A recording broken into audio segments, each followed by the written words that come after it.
Hello and welcome to Talk Truth. My name is Corey Huntsberger. I've got my father, Alan Huntsberger, in the studio. And Dad, we're going to start off with our foundational verse. The earth and everything in it, the world and its inhabitants belong to the Lord, for he laid its foundation on the seas and established it on the rivers. Psalm 24, 1 and 2. It's foundation for a reason, because so much information is being thrown at us every single day. We kind of need to ground ourselves a little bit, right, Dad? Yeah, right. It says, Psalm 24, 1 and 2 says, God is the owner of the earth and all of us. And he has a plan. And because the earth belongs to the Lord, he sets the plan. So before Goliath ever mocked Israel, God already chose David in 1 Samuel 16. Man saw only a shepherd boy, but God saw a king prepared for giants. Jesus says in John 15, he says, you did not choose me, but I chose you. So today, remember, God's plan for you was set before the foundation of the world.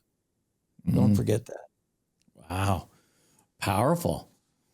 And I love that he was a boy. You know how many times the Lord called out to boys? There was Solomon, I think with Eli, I think Daniel was young, David's young. All these guys were young. Yeah, and the world's looking around for another warrior the same size as Goliath. And he goes, no, there's a shepherd boy, the smallest guy in the family. And he's not a warrior and he's not on the line. He's looking after sheep and he can do the job. Yeah, no, that is true. We're all looking for the guy with the right features. He's got to have the good jawline. He's got to look good in front of the camera. Does he have the good sound bites? God's like, you know what? None of those guys qualify. All the David's brothers, none of them qualify. I want the little scrawny kid. Yeah, maybe we were looking for a leader in the wrong places. And I love what David says. He says, they said, well, you can't get to kill this giant. And David goes, well, what do you mean, man? I mean, I took care of a bear and a lion. I mean, come on. What do you mean? I'm the number one player on this video game on my PlayStation. You know what I mean? I can do this. I can just imagine kids today's. Alan, I'm excited about our guest. We got John Carpay on. And basically, the Justice Center for Constitutional Freedoms has released a new report called Post-COVID Canada, the Rise in Unexpected Deaths. Mr. John Carpay is back on the show, and he's going to help explain a little bit about this report, tell us why it's significant, and really kind of get the news out on this. John, welcome back to the show. Hey, so glad to be with you today. Well, awesome having you. Now, you guys did this report. Basically, it's on the analysis of the recent Statistics Canada data on causes of death during and after the era of COVID lockdowns and vaccine mandates. We're going to give you the floor to tell us about this report that you guys have just released. So we released this report. Many hours were put into this by Ben Clausen, our education program coordinator, and some other specialists in statistics. It's 100% based on Statistics Canada data. So anybody who disagrees with the report, I would say, well, go through the Stats Canada data and look it up for yourself. These are not our numbers. These are the government's numbers. So in a nutshell, what we see is a lot more death since the vaccine was introduced. We see interestingly, that according to Statistics Canada, the number of COVID deaths went up after 80% of Canadians got injected twice, and something like 90 or 95% of seniors got injected with the vaccine. We see the death rates actually go up. Before the vaccine, there were 16,000, that's 16,000 Canadians who died of COVID in 2020. Of course, that number's inflated. We get into that in the report as well. But just taking it at face value, Stats Canada says 16,000 people died of COVID before the vaccine. After the vaccine has been received by a huge percentage of the population, the death rates, COVID death rates, go up to 20,000. So we see this big jump in COVID deaths after the vaccine has been received. So it really calls into question, I mean, is this vaccine effective when the COVID numbers of Canadians dying of COVID actually goes up by 26% after people have received the vaccine. I mean, that to me was, it really jumped out. Another big thing is that the death rate amongst Canadians under 45. So we'll say younger. Of course, this is all very subjective. If you're 20 years old, then 30 sounds really old. But if you're 70 years old, then 30 sounds really young. Anyway, for the death rates amongst Canadians under the age of 45, it went up by almost a third after lockdowns and vaccine passports. And these are not COVID deaths. According to Statistics Canada, the Canadians under the age of 45 who died, only 1% or less are people dying of COVID. 99% of these are not COVID deaths. Why do we see this big increase? As soon as lockdowns happen, we see this big 1/3 increase in the number of deaths of Canadians under the age of 45. That continues with the vaccine passports, and it's continued for 2020, 21, 22, 2023. You still have this much higher death rate than pre-lockdowns, pre-vaccine passports. Why? Well, Statistics Canada doesn't tell us why, but I think these numbers beg the question that the politicians and public health officials ought to be really curious. They ought to look into this. And that's the whole purpose of the report, right? Is to promote or provoke or encourage the politicians and the public health officials to look into this. Children's deaths, children ages 1 to 14. In 2022, 2023, so COVID's, and this is not a COVID thing, children are as likely to die of COVID as they are to die of lightning strikes, meaning it's next to zero. So children's deaths are up 15% higher rate in 2022 and 2023 than what it was before lockdowns. So this is not COVID deaths. We've seen more children dying after lockdowns, after vaccine passports. We see a shocking 15% of Canadians under the age of 45 are dying of cause unknown. 15%. So in 2022, so here we are 3 years later, you still got 15% of the Canadians under the age of 45 who died in 2022 dying of unknown cause. That's very high. We see other lockdown harms. We've got overdose, 55% increase in deaths from drug overdoses. These are not COVID deaths. These are lockdown deaths, right? So this jumps up by 55% in 2020, but sadly it remains that high. 2021, 2022, 2023, you see 1.5 times as many drug overdose deaths as what we were pre-lockdowns. The report also goes through the double standards that governments have in reporting the COVID deaths versus deaths from the COVID vaccine. For COVID deaths, the World Health Organization in April of 2020 created a new cause of death classification protocol whereby the COVID was to be deemed the cause of death if it was an assumption, if it was a possible contribution, and if there was no other explanation that was clear and obvious. So the brand new protocol, which was adopted by every government in Canada, was designed to generate large numbers of COVID deaths. And so in every province in Canada, every country all around the world, we see COVID deaths that are way, way higher than the previous years of annual flu deaths. But the reason is the whole death classification process. So under the old system, if somebody was terminally ill with cancer and they caught a really, really bad flu and the flu pushed them over the edge and hastened their death, it would be listed as a cancer death because the person was terminally ill with cancer. From 2020 onwards, if somebody was terminally ill with cancer and they did a COVID test and found cancer in that person's body, if they found COVID in the person's body. They don't even have to be sick with COVID, but just finding a COVID viral remnant in their body, even if they're not sick with COVID, that terminally ill cancer patient was deemed to be a COVID death, not a cancer death. So this is a radical change. Now, for deaths from the vaccine, it's a completely polar opposite. You have to prove that it couldn't have been caused by anything else.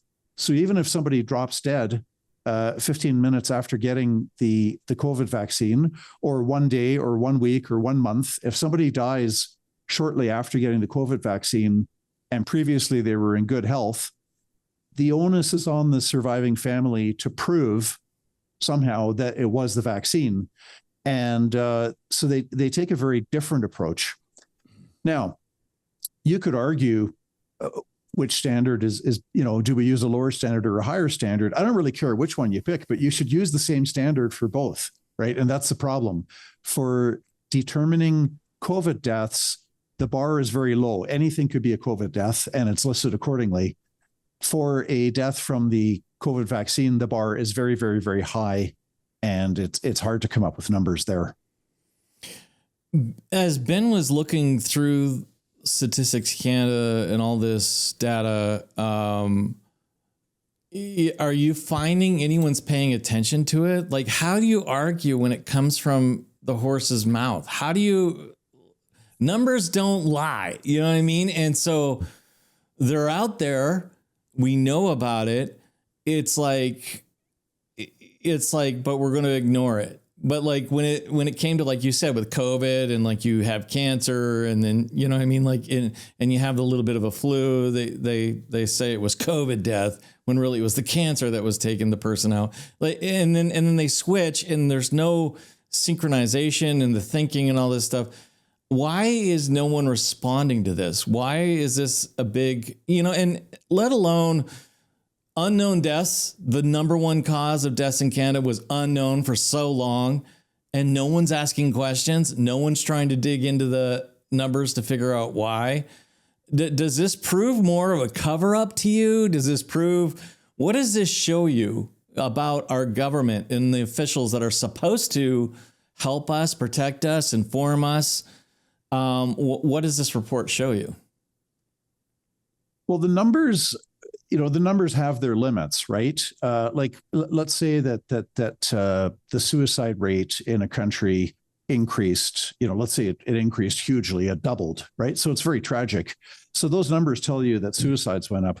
The numbers themselves don't tell you why suicides went up, right? So that requires separate research, and you would have to look at what are the reasons. What are the things that tend to drive people to kill themselves, and have those things increase? Whatever, you'd have to look into it further.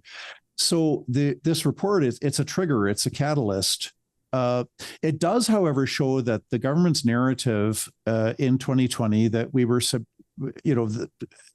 media preached this not just every day, but every hour of every day. You got to hear all about COVID deaths, COVID cases. Combined with scary photographs that instilled a lot of fear. What Statistics Canada data does show us is that COVID was not the unusually deadly killer that the media made it out to be. From 2019 pre-COVID to 2020, COVID's first year, the total number of deaths in Canada went up from 285,000 deaths to 307,000 deaths. It was an 8% increase, and that's a bigger jump than usual. So definitely 2020, there were more deaths, noticeably more deaths than in 2019. But what's not clear is whether that increase was based on COVID versus deaths caused by lockdowns, right? When you've got increases in drug overdose deaths, you've got people dying because their surgeries got canceled because the chief medical officers all across Canada canceled tens of thousands of surgeries. So the data does show that the narrative was false. The data shows that COVID was not an unusually deadly killer. Deadly, yes, but not to the extent that the politicians and media were making it out to be. Lockdowns were very harmful. That's pretty clear from the data. And we see higher death rates after the vaccine, after all the Canadians got injected with a vaccine. the jump in deaths from 2021, when people got vaccinated, to 2022, when they started getting their booster shots on top of their first 2 shots, a huge 8% jump, almost as high as the jump in deaths from pre-COVID to COVID. And then pre-vaccine to vaccine, you get this other huge jump. How do we make these guys accountable? Because it's like they're playing dumb on some things, but then they're trying to be super smart. Don't we know the science, trust the science, kind of thing. I feel like it's similar. Like you can, so when there's a war, right? And then the war's over, soldiers come home. Massive suicide happens to a lot of those soldiers, right? You're going to go, what? We don't, of course we tie that the war that they went through, the damage it did, to their mental psyche, caused them to like commit suicide. Okay. We can attach that, but it's funny how we can't attach these numbers to, and because it just shows, yes, the lockdowns were harmful. Okay, what did we learn from that? Has anyone ever apologized yet for that? I mean, there's no apology. There's no, and the other thing is we know people got paid. The doctors got paid to push the vaccine. The manufacturers got made billions of dollars for the vaccine. The people didn't want it, but we were forced to, or you lose your job, you lose your license, or you can't go to a hockey game, or you can't do this. Do you feel like this report will have any kind of lasting impact in the future? Do you feel this is over? Because we're like 4 years now from when a lot of this happened. Do you feel like this is going to be monumental coming up in the future to where we can really kind of nail some of these people who lied, manipulated, handled it poorly? I just feel like I'm glad it came out because I don't want this to just go away, but it feels like we're going so far into, down the road that it's almost becomes what does the court like to use? Moot. You know what I mean? The court likes to use that word when it's something they don't want to touch. Well, lies have speed, truth has endurance. A lie can make its way halfway around the world, and truth is still putting its pants on and tying its shoelaces. And so the lies were, not only were they quickly spread all over the world, but they were also reinforced, right? Every hour of every day, you had the media pushing this false narrative that COVID is an unusually deadly killer. And I use the word unusually to say I don't deny like COVID was real, and it was a serious threat to less than 1% of the population. But the media made it seem like everybody should be afraid all the time. And the politicians responded with policies that helped to perpetuate the fear, right? Getting everybody to wear a mask, getting everybody, all these school closures and destroying small businesses, destroying people's livelihoods, driving people to suicide. It was all fear, fear, fear, fear. So the lie has speed, but truth has the endurance. So what this report is going to do, it's not going to make a night or day difference, but we keep on pushing the envelope in a good way, the envelope of truth. You keep on saying, hey, you know what? We were fed false information by the media in 2020, and Statistics Canada data shows us that. And anybody who disagrees with the report, and people are welcome to disagree, they're going to have to roll up their sleeves and do some hard work and spend many hours going through the Stats Canada data themselves if they want to argue that we are not presenting it correctly. I would say bring it on. Like, go for it. If you want to challenge this report and say that, we're not accurately representing the data, I say that, more power to you. Spend 10, 20, 30, 40, 50 hours, 100 hours, spend the time, go through the data, and, produce your own report about how lockdowns saved lives, and lockdowns were wonderful, and COVID was an unusually deadly killer. I would challenge anybody, go through Stats Canada data and, produce a report yourself, right? So this is all part of, it's like, a drop of water on a rock, right? Initially it doesn't do anything, but over time, if you've got a drip, drip, drip, drip, drip, if you've got water dripping on a rock over, years or decades or centuries, it makes the rock smooth. Good point. I think what it has done, though, it has shown, because they tell the other side, the people that have been warning people about the vaccine and all this stuff, and something doesn't smell right, your misinformation, your disinformation. But I think this has really kind of shown, as you shine light on it, that no, we were fed misinformation and disinformation by the government. Do you feel this has had a bit of an impact where Canadians now more than ever are a little more aware that maybe the information that they're receiving from the government or the mainstream media news that are paid for by the government? Do you feel Canadians are a little more aware and they're a little more, they got a little bit of a wall built up now to not necessarily eat everything the government tries to feed them? Do you feel that is having an effect, at least? Oh, absolutely. We see that the independent media, like Talk Truth, and we got The Rebel, we got Juno News, we got the Epoch Times, the Western Standard, LifeSite News. There's all these independent media that keep on growing. And meanwhile, the CBC viewership and the CBC listenership keeps on declining. And I think that the next wave of assaults on our charter rights and freedoms, and I predict it will come. I don't know when, but there's going to be this. What we saw with the lockdowns was just a trial run experiment to see, to test Canadians as to how they would respond to governments violating their charter rights and freedoms. We failed the test. Maybe not the three of us right now, but Canadians generally failed the test. But there will be other tests, and we're in better position now to pass, so to speak, past the future tests that are coming up, because people are not nearly as gullible and naive as what they were in 2020 in simply accepting the media message as gospel truth. Yeah. You know what I think? I think we ought to have audits. Hospitals need to be audited. I think government officials need to be audited. I think the media needs to be audited. Because what I've heard is that if they reported that somebody died of COVID versus cancer, to use your example, they got paid more. If it's money. We know that Big Pharma was in it for money. We know that the patents for the vaccines were developed years in advance. So we all know that it's about money. So let's see some audits. Let's see how people made during a COVID and who's the one that came out the richest.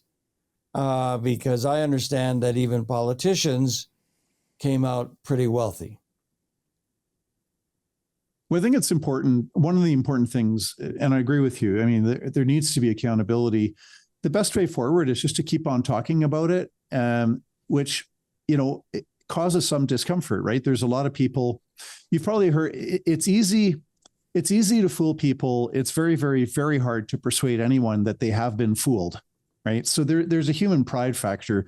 Nobody wants to, very few people will readily admit that they were fooled by what the media was telling them in 2020, that they just completely accepted and ordered their entire lives around what the media was telling them to do. Not many people will admit to that. So it's sort of a slow prodding, you kind of keep on talking about it. And eventually we will get to a point where the majority of Canadians recognize that these lockdowns were massive human rights violations, that they were without a medical or scientific basis. But only when you get that shift in public opinion can you really start to bring people to justice. Because as long as you've got, let's say 60, I'm just picking a number, 60% of Canadians still believe that lockdowns were good and necessary and saved lives. If 60% of the people believe that, that means that 60% of the lawyers and judges and Crown prosecutors also believe that, which means that we're not going to get to justice in the near future. But that number of, let's say 60% of the people thinking lockdowns were good, if that goes down to 40, 30, 20, 10%, then the door will be open to for justice and for accountability. Yeah, good point. John, where can people get the report? Where can they find it? On our website, www.jccf.ca. So JCCF is Justice Center Constitutional Freedoms, jccf.ca. And then there's a section on education and reports, and you can find it there on the website. Awesome. And we're going to have you back because you guys are doing so much. It's like there's no end, I guess, to the list of things you got your fingers in, and you're fighting for people's rights and freedoms because we're just seeing a complete assault on our constitutional rights, our charter rights. It's just absolutely disgusting. Something's going on in the air. Obviously, it's like if they can't lock you down because there is no COVID right now, they're going to lock you down in other ways. And we're finding all these crazy stories happening that you guys are defending other people. So we appreciate you. We're definitely going to have you back. Thanks for being here. Thanks for having me on your show, and have a great rest of the day.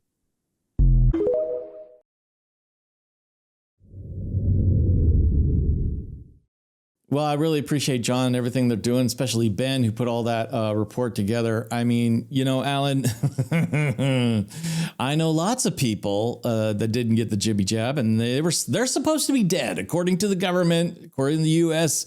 government, they are all supposed to be dead. They're not dead, right? Right. And we also know people that did get the jab, right? They're not dead either on that side of things. You know what I mean? So it's like, I think we just need to come to agreement when it comes to medical choice, medical freedom. Just stay out of other people's business, man. If they want to take it, take it. If they don't want to take it, don't take it. Just leave people alone, right?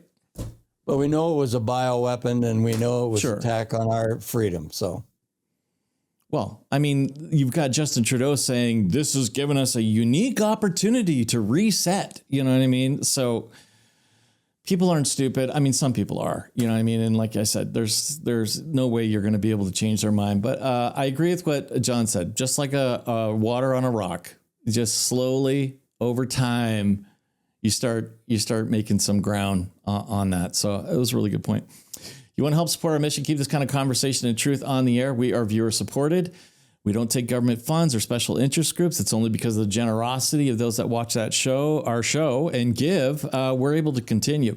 So if you'd like to be a partner with us, you can go to our website, gotalktruth.com, click on donate. Many different ways to give digitally. If you'd like to do it through the mail, you can.